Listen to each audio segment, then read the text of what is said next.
Indonesia, negara yang besar dan kaya alamnya. Tanah yang subur untuk anak dan cucu. Ragam suku, agama, bahasa banyak dijumpai di Indonesia. Tapi apakah bangsa ini sudah merdeka?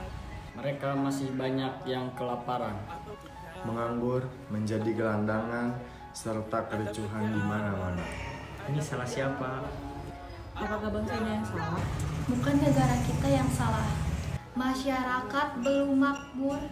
Hak mereka semua dirampas oleh petinggi-petinggi negara yang korupsi. Dia seakan tak memikirkan masyarakat. Yang kaya semakin kaya. Yang miskin semakin miskin. Itulah warna di negara kita sekarang. Masyarakat harus sejahtera. Tidak ada lagi yang menderita. Manusia yang harus bisa memanusiakan manusia. Itu yang perlu dilakukan untuk negara ini.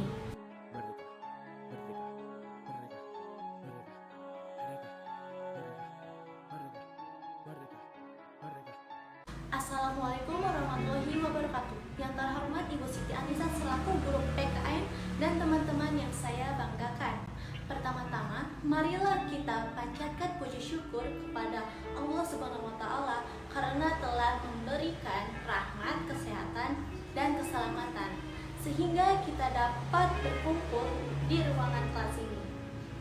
Adapun topik yang akan kami bahas yaitu kasus pelanggaran hak dan pengingkaran kewajiban warga negara. Perkenalkan, nama saya Naswa yang akan bertugas sebagai moderator pada hari ini. Saya akan membimbing jalannya diskusi ini. Adapun anggota kelompok saya adalah Sri, Suci, Sarah, Astria, Andi, Rizky, Farhan, dan Julfa.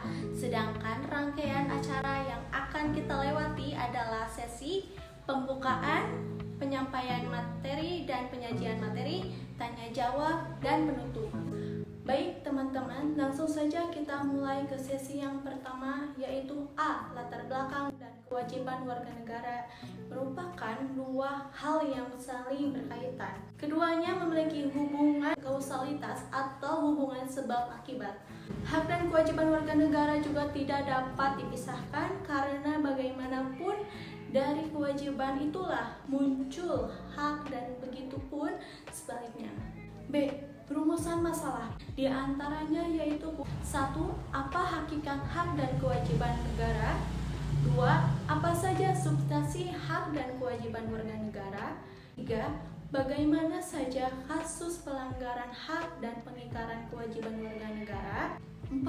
Bagaimana upaya pemerintahan dalam kasus pelanggaran hak dan pengingkaran kewajiban?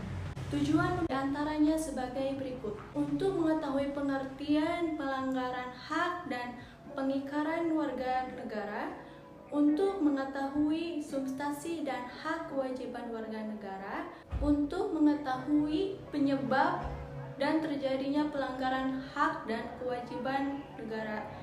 Lalu, untuk mengetahui upaya pemerintahan dalam penanggulangan kasus pelanggaran hak dan pengingkaran kewajiban. Selanjutnya adalah penyampaian dan penyajian materi.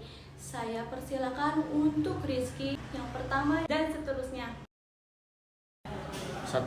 Pengertian warga negara. Undang-Undang 12 tahun 2006 Pasal 1. Satu warga negara adalah warga suatu negara yang diterapkan berdasarkan peraturan perundang-undangan. 2. Kewarganegaraan adalah segala hal ihwal yang berhubungan dengan warga negara. 3. Kewarganegaraan adalah tata cara bagi orang asli untuk memperoleh kewarganegaraan Republik Indonesia melalui permohonan. Pasal 26 Undang-Undang Dasar 1945 A, yang menjadi warga negara ialah orang-orang bangsa Indonesia asli dan orang-orang bangsa lain yang disahkan dengan undang-undang. Sebagai warga negara, penduduk ialah warga negara Indonesia dan orang asing. 4. Tinggal di Indonesia. C. Hal yang mengenai warga negara dan penduduk diatur dengan Undang-Undang Nomor 12 Tahun 2006. Pasal 4. Warga negara Indonesia adalah setiap orang yang berdasarkan peraturan perundang-undangan dan atau berdasarkan perjanjian pemerintahan Republik Indonesia dengan negara lain sebelum undang-undang ini berlaku sudah menjadi warga negara. Peran pasif, kita mengikuti aturan-aturan para yang dibuat oleh pemerintah. Peran aktif, dalam pemilu presiden kita wajib mengikuti pemilu dan berlaku bagi seluruh WNI. Peran negatif, yang peran suka mengadu domba rakyat dengan pemerintah. Peran positif, mengikuti ajaran-ajaran dan aturan-aturan pemerintah yang baik dan bermanfaat bagi kita. Hubungan antara warga negara dengan negara menurut Kuncoro Purba Pranoto Solisin dapat dilihat dari perspektif hukum, politik, kebudayaan, dan kesusilaan. Namun perspektif yang aktual dalam kehidupan berbangsa dan bernegara adalah perspektif hukum dan politik. Pandangan dari perspektif hukum didasarkan pada konsepsi bahwa warga negara adalah seluruh individu yang mempunyai ikatan hukum dengan suatu negara. Dari perspektif politik, orang warga negara adalah seorang individu yang bebas serta merupakan anggota suatu masyarakat politik jika bentuk pemerintahan menganut sistem demokrasi. Hak menurut undang-undang, hak adalah suatu yang harus atau mutlak dimiliki atau diperoleh oleh setiap individu. Hak merupakan suatu keharusan yang mutlak dimiliki, tapi hak tersebut ada batasannya. Pasal 28 menetapkan hak warga negara dan penduduk untuk berserikat dan berkumpul. Pengertian hak menurut Suherjono Swekanto, hak searah atau relatif merupakan hak yang ada dalam hukum perjanjian ditagih, sedangkan hak jamak, arah, atau absolut berwujud layaknya sebuah hak yang terdapat dalam aturan hukum dan aturan oleh negara. Pengertian hak menurut Kurjon, hak sempurna adalah jenis hak yang dapat dimiliki potensi untuk dilaksanakan serta dipaksa melalui jalur hukum. Yang kedua, hak positif, sebuah perbuatan ataupun tindakan. Yang tiga, hak utama adalah wujud hak yang diperjelas oleh hak-hak lain. Yang keempat, hak publik yang berlaku di lingkungan umum. Terakhir, hak milik adalah hak yang memiliki hubungan dengan kepemilikan barang dan hak pribadi. Pengertian kewajiban. Secara umum, kewajiban adalah sebuah tindakan yang harus dikerjakan oleh seseorang. Sementara itu, dalam Kamus Besar Bahasa Indonesia, kewajiban adalah sesuatu yang diwajibkan atau sesuatu yang harus dilaksanakan atau keharusan. Maka bisa dibilang kalau kewajiban merupakan suatu tugas atau pekerjaan yang harus dikerjakan dan diselesaikan dengan baik. Pengertian kewajiban menurut Undang-Undang Nomor 39 Tahun 1999 berbunyi, kewajiban dasar manusia adalah seperangkat kewajiban yang apabila tidak dilaksanakan tidak memungkinkan terlaksana dan tegaknya hak asasi manusia. Menurut ahli Profesor RMT Sukamto Noto Nagoro, adapun jenis-jenis kewajiban yakni sebagai berikut. Yang pertama, kewajiban mutlak adalah kewajiban yang harus dilakukan oleh seseorang terhadap dirinya sendiri dan tidak berkaitan dengan hak serta tanpa harus mengaitkan hak di lain pihak. Kedua, kewajiban publik adalah jenis yang berkaitan dengan hak-hak publik. Ketiga, kewajiban positif adalah kewajiban seseorang untuk meniatkan dirinya mengerjakan sesuatu hal. Keempat, kewajiban primer adalah kewajiban yang bisa muncul dari tindakan atau perilaku seseorang yang tidak melawan hukum. Kelima, kewajiban politik adalah kewajiban yang dimiliki oleh kewajiban setiap orang terhadap pandangan politiknya. 1. Hak dan kewajiban warga negara dalam nilai dasar sila-sila Pancasila. A. Sila ketuhanan yang Maha Esa menjamin hak warga negara untuk bebas memeluk agama sesuai dengan kepercayaan serta melaksanakan ibadah sesuai dengan ajaran masing-masing. B. Sila kemanusiaan yang adil dan beradab menempatkan hak setiap warga negara pada kedudukan yang sama dalam hukum serta memiliki hak-hak yang sama untuk mendapatkan jaminan dan perlindungan. C. Sila persatuan Indonesia menjamin hak-hak setiap warga negara dalam keberagaman seperti hak mengembangkan budaya daerah untuk memperkaya budaya nasional. D. D. Sila kerakyatan yang dipimpin hikmat kebijaksanaan dalam permusyawaratan perwakilan. E. Sila keadilan sosial bagi seluruh rakyat Indonesia, mengakui hak milik perorangan dan dilindungi pemanfaatannya oleh negara serta memberi kesempatan sebesar-besarnya kepada masyarakat. 2. Hak dan kewajiban warga negara dalam nilai instrumental sila-sila Pancasila. Beberapa jenis hak dan kewajiban yang diatur dalam Undang-Undang NRI sesuai dengan kasus kelompok saya. 1. Hak atas kewarganegaraan. Pasal 26 ayat 1 dan ayat 2. Berdasarkan ketentuan pasal tersebut, yang menjadi warga negara ialah orang-orang bangsa Indonesia asli dan orang-orang bangsa lain yang disahkan dengan undang-undang sebagai warga negara. 2. Kesamaan penduduk dalam hukum dan pemerintahan. Pasal 27 ayat 1 menyatakan bahwa segala warga negara bersamaan penduduk adanya di Indonesia hukum dan pemerintahan dan wajib menunjukkan hukum dan pemerintahan. 3. Kemerdekaan berserikatan dan berkumpul. Pasal 28 kan hak warga negara untuk berserikatan dan berkumpul serta mengeluarkan pemikiran secara lisan maupun tulisan. Kesejahteraan sosial.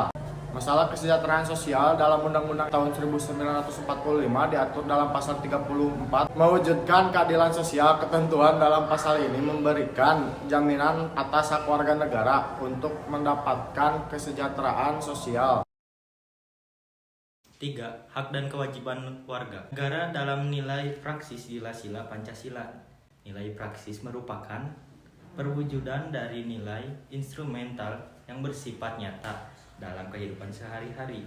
Sikap positif tersebut diantaranya: pertama, ketuhanan yang Maha Esa, hormat menghormati dan bekerja sama antar umat beragama sehingga terbina kerukunan hidup.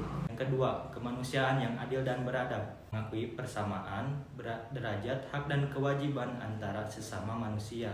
3. Persatuan Indonesia, menetapkan persatuan, kesatuan kepentingan dan keselamatan bangsa dan negara di atas kepentingan pribadi atau golongan. Yang keempat, kerakyatan yang dipimpin oleh hikmah kebijaksanaan dalam permusyawaratan perwakilan, mengutamakan kepentingan negara dan masyarakat. Terakhir, keadilan sosial bagi seluruh rakyat Indonesia, jaga keseimbangan antara hak dan kewajiban.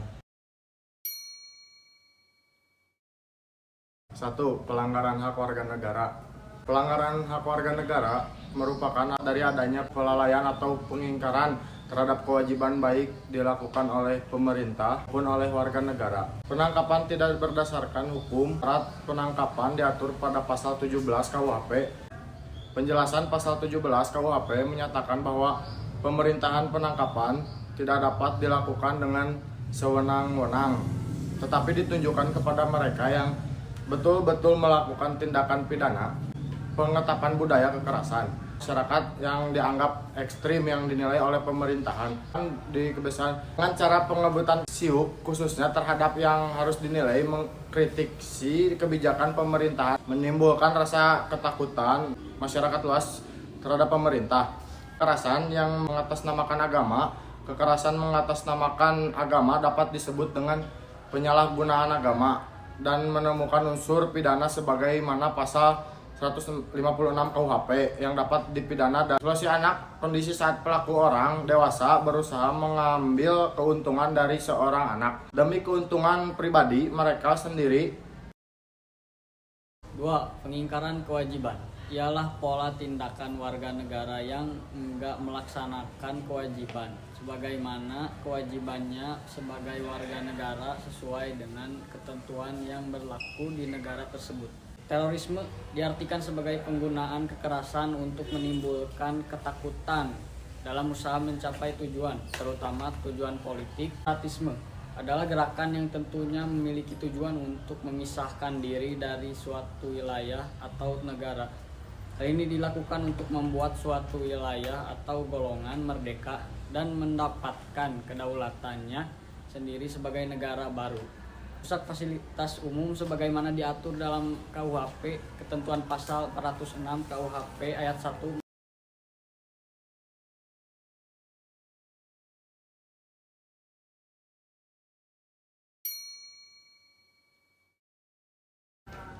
Upaya penanganan pelanggaran hak dan pengingkaran kewajiban warga negara, diantaranya kepolisian melakukan penanganan terhadap kasus-kasus yang berkaitan dengan pelanggaran terhadap hak warga negara untuk mendapatkan rasa aman, seperti penangkapan pelaku tindak pidana umum atau pembunuhan, perampokan, penganiayaan, dan sebagainya, dan tindak pidana terorisme.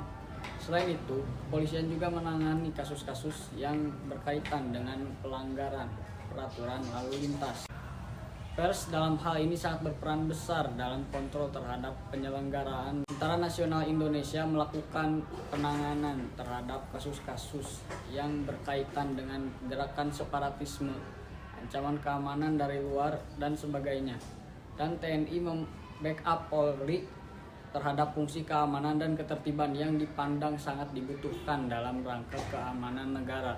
Komisi Pemberantasan Korupsi melakukan penanganan terhadap kasus-kasus korupsi dan penyalahgunaan keuangan negara, baik dalam skala kecil maupun besar. Lembaga peradilan melakukan perannya untuk menjatuhkan vonis atas kasus pelanggaran hak dan pengingkaran kewajiban warga negara, tentunya dengan menegakkan prinsip keadilan.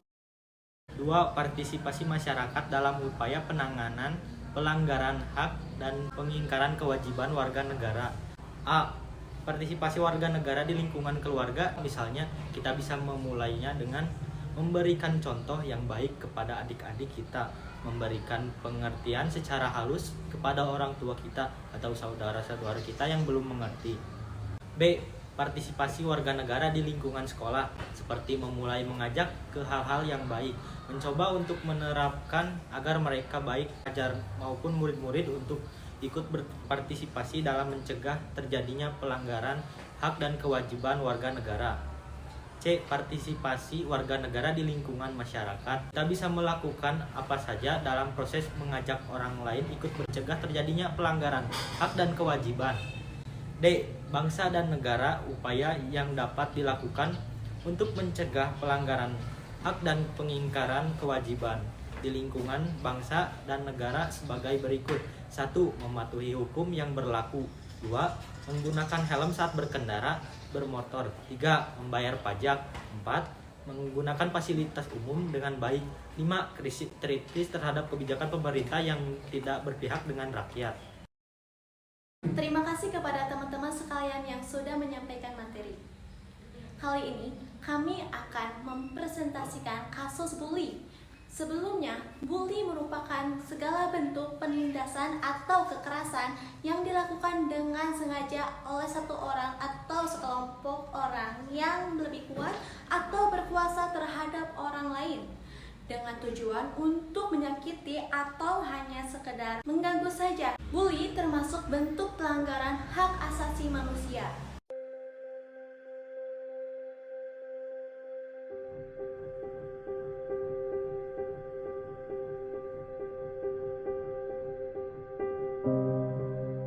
Intimidasi bullying sudah bukan lagi ke ranah orang-orang dewasa, tapi sudah mulai menjalar ke anak-anak. Meskipun tidak secara fisik ya, fisik maksudnya pemukulan dan lain-lain, tapi dengan ucapan aja itu kan udah bullying ya. Kalau menurut saya itu bullying itu merendahkan seseorang ya, dimana untuk menanggulanginya sebenarnya ini dari pihak keluarga juga berperan, dan mungkin kalau masih anak-anak dari pihak sekolah seharusnya juga berusaha untuk mendidik, mungkin bisa dimasukkan ke kurikulum, mungkin kalau semuanya gurunya mengajar juga bisa disisipkan pesan-pesan moral dan agar bisa menghargai orang lain, apalagi orang yang mungkin mempunyai kebutuhan khusus juga kita benar-benar harus menghargai dan menghormati, jangan seenaknya sendiri.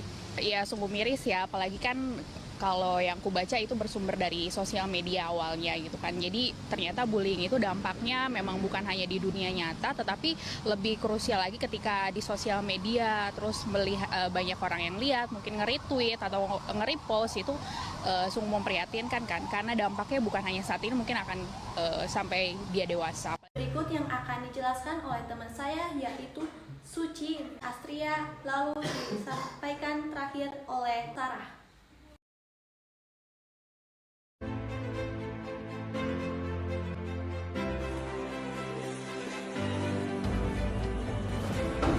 motif pelaku bullying terhadap bocah penjual jalan kota. Setelah diperiksa, terdapat 8 orang tersangka kasus perundungan anak penjual jalan kota. Kepala Polres Pangkep AKBP Ibrahim Aji dalam keterangan persnya mengungkapkan bahwa tersangka hanya iseng untuk mengerjai korban RL. Dari pengakuan tersangka, korban pernah menyebutkan bahwa dirinya jagoan di daerah tersebut. Korban pernah bercanda dan mengatakan dalam bahasa Bugis, ia tolona Marang, yang artinya ia jagoan daerah Marang. Dan alasan lainnya, karena korban membengkokkan plat nomor tersangka. Disitulah para tersangka mulai mengerjai korban sebagai bahan candaan, tetapi kelewat batas. Meski hanya bercanda, tegas Ibrahim, para tersangka akan diproses hukum sesuai undang-undang yang berlaku.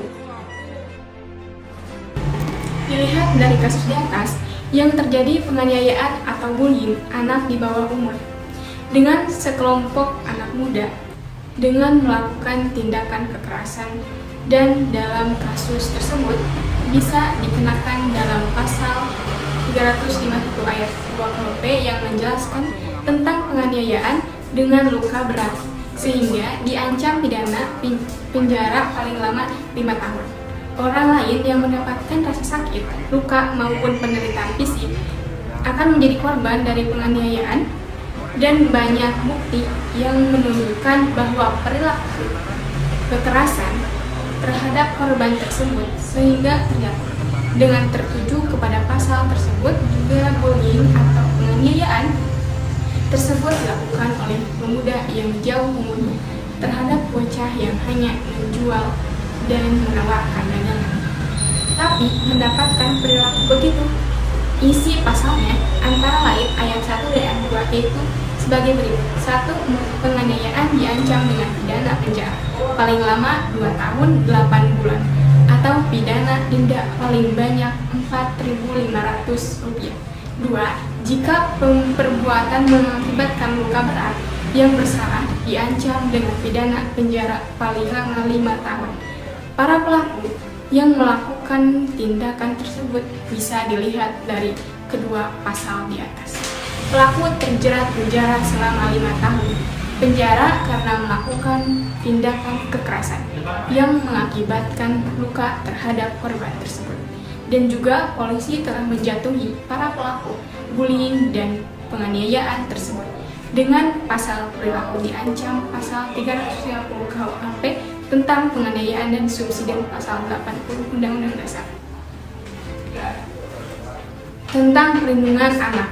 Di dalam kasus tersebut terdapat 7 pemuda yang melakukan tindakan bullying terhadap bocah tersebut, dan salah satunya di antara mereka dengan inisial F melakukan tindakan kekerasan yaitu memukul sehingga terjatuh. Hukum penjara 3-6 tahun. Perubahan di atas Undang-Undang Nomor 23 Tahun 2002 tentang perlindungan anak pemuda lainnya, sedangkan 7 tersangka lainnya terancam dikenakan pasal 76 Undang-Undang Perlindungan Anak dengan ancaman hukuman 3 tahun 6 bulan karena diduga membiarkan penganiayaan anak. Jadi terkait dengan pasal tersebut dijatuhi 2 pasal yang berbeda, diantaranya terhadap si pelaku kekerasan dan temannya yang membiarkan penganiayaan tersebut terjadi. Para pelaku bullying terhadap bocah penjual jalan kota itu dapat dikenakan pasal 80 dan pasal 76 Undang-Undang Nomor 23 Tahun 2022 tentang perlindungan anak. Pidana penjara paling 3 tahun 6 bulan dan atau denda paling 72 juta. Kami pro terhadap keputusan yang dikeluarkan tersebut karena sudah sesuai dengan yang mereka perbuat. Jadi upaya kasus ini diantaranya 1. Pihak kepolisian ambil tindakan beredarnya video terkait aksi bullying yang dilakukan sejumlah pemuda membuat pihak kepolisian segera mengambil keputusan. Pelaku aksi perundungan serta penganiayaan pun berhasil diamankan di Polres Pangkep, Sulawesi Selatan. 2 pelaku jalani pemeriksaan. Aksi bullying yang beredar di media sosial, personil Polsek Marang bertindak cepat untuk mengamankan para pelaku terduga bullying serta penganiayaan terhadap bocah 12 tahun tersebut. 3. Mendapatkan dukungan dari para netizen. Tak sedikit pula yang merasa geram atas aksi bullying yang dilakukan oleh sekelompok pemuda terhadap anak di bawah umur. 4. Mendapat bantuan donasi. Beredarnya video aksi bullying terhadap bocah penjual jalan kote ini membuat banyak masyarakat cukup prihatin. Tak sedikit pula masyarakat yang melakukan penggalangan donasi untuk membantu korban baik secara finansial maupun moral.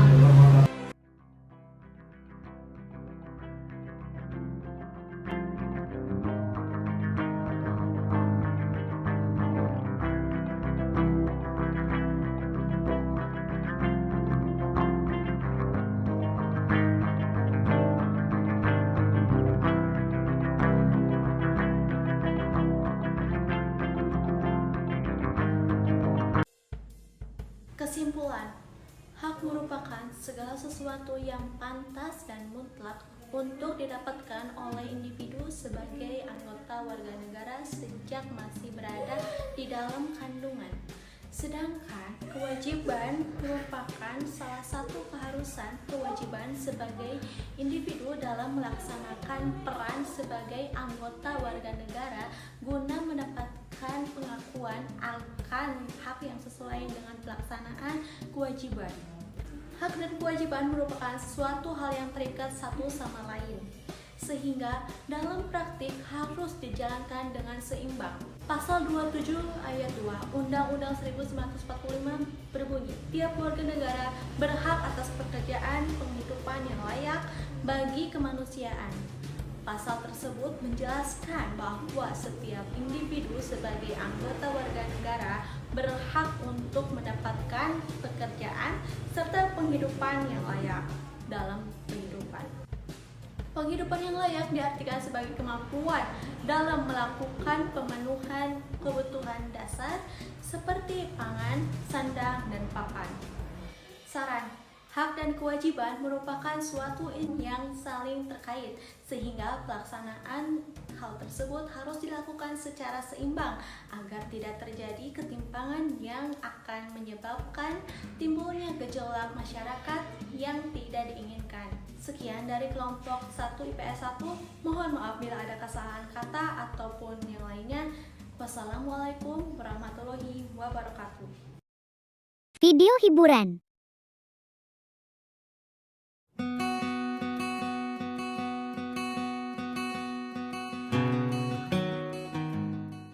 Di saat sedang menikmati indahnya sore hari di teras rumah, lewat 2 orang pemuda. Mereka melirik seorang gadis yang sedang memakan rangginang dan pisang. Salah satu dari pemuda tersebut langsung jatuh cinta pada pandangan pertama. Pandangan pertama.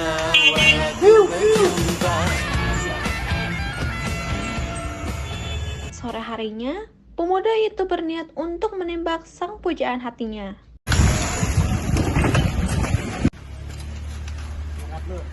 Jilbab. Ketot. Kamu mau nggak jadi pacar aku? Enggak.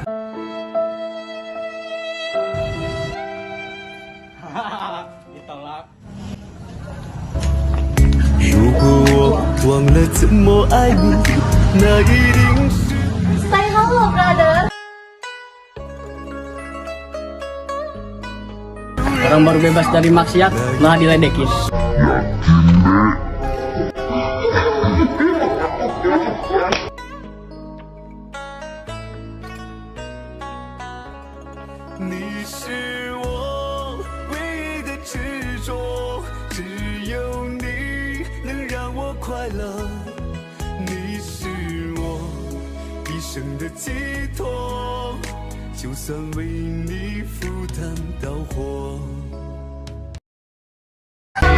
putus suaranya, Pak. 505. Berapa, Pak? 505. Lagi satu di yakin itu, Pak. Oh, 505.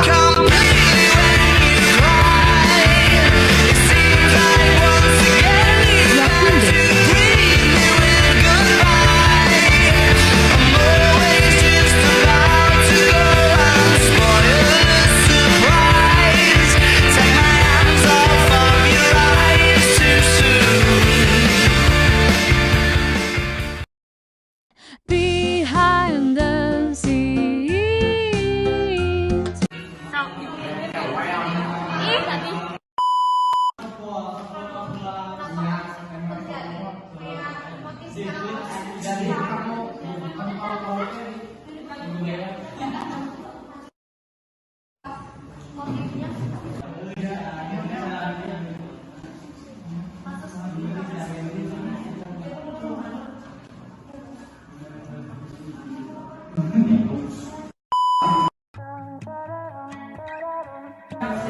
Pertama, menentukan kasus dan pembagian tugas.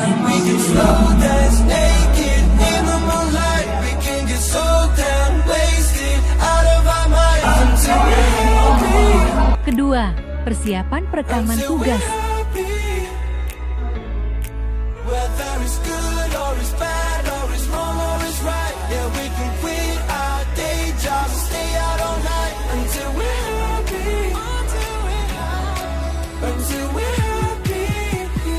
Ketiga, melakukan perekaman.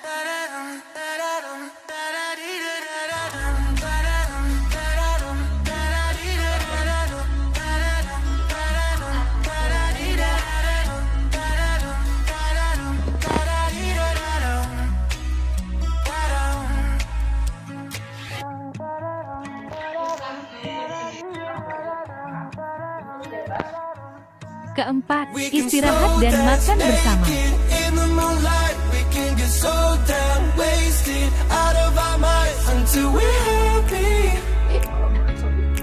Kelima, persiapan perekaman hiburan.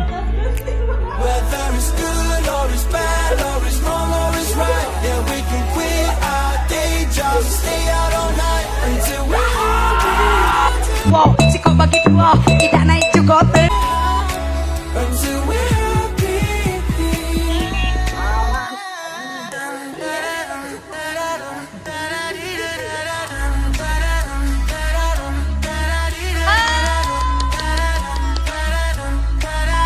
Pamitan.